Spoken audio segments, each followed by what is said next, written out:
Developers, you have now, you've just watched the video on downloading the code files and getting to this point where we have the Sabio Foundations folder open. So a continuation on how to get going in our environment. This one's going to cover what we do right before as we start coding. So you're going to open up the Foundations folder. You really have no reason to go into the VS Code folder at all. I like to have it there so that you can be aware that in VS Code there's a number of different settings that we could be tweaking that we might talk about a little bit later, but in a different video. But right now I want to focus on in the Foundations folder. Inside the Foundations folder, you have a series of folders, and starting at 01 start, inside there you're going to have an HTML file called 01 start. So we're going to use that to start. So if you click it, what happens is that there's an HTML file here that opens up. All right, I'm going to zoom in a little bit. So if you've come to this course with no HTML or CSS background, that's okay. I would prefer that you've done some HTML so that you know what is this thing? What is this thing, right? These are elements. This is the head tag.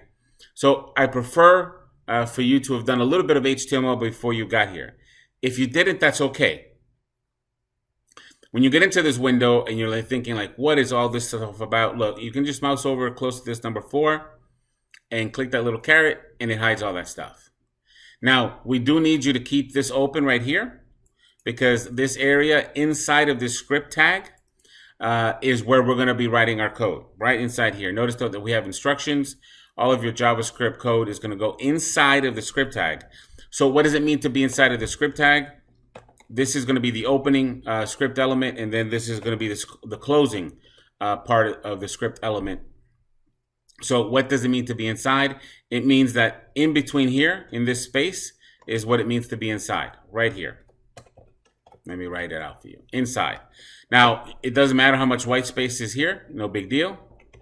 If you happen to find yourself with this situation, then just, come to the end of this line, throw in a new line, backspace. If it come here, go to the front of this one in backspace, no problem. You have a number of different files that are set up in this manner. So there's a lot of different places for you to get another example of what this might look like. This area here should be empty and ready for you to start coding it. So the next thing about this though is that we're going to make sure you're logged in. And for you to check that you're logged in and go through the login process, what you want to do is you want to right click anywhere in this space, and you have to have installed the extensions that come with this workspace.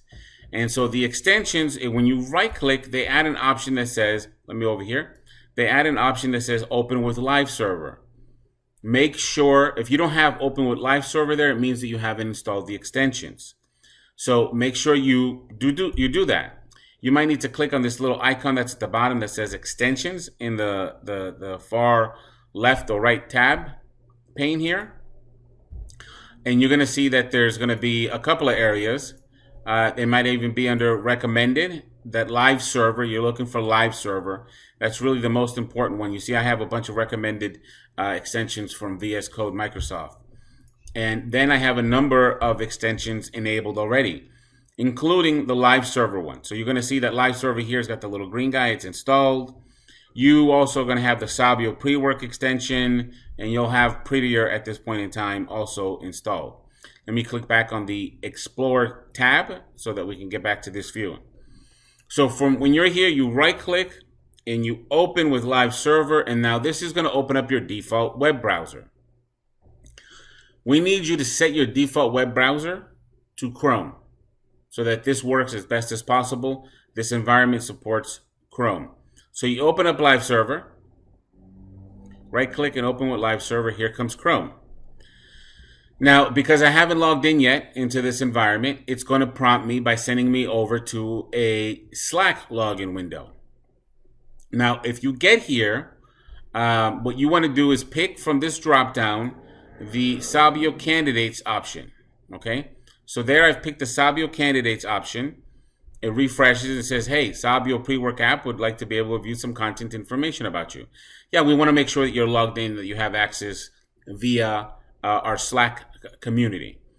So from here, you can simply say allow. And after you click allow, you're going to get bounced back to a URL that says localhost. And this URL here is really important. All right. Now, this is a blank canvas that you're going to get loaded up into. So it should literally look like this, with the exception of this little green or green circle with the little white checkbox.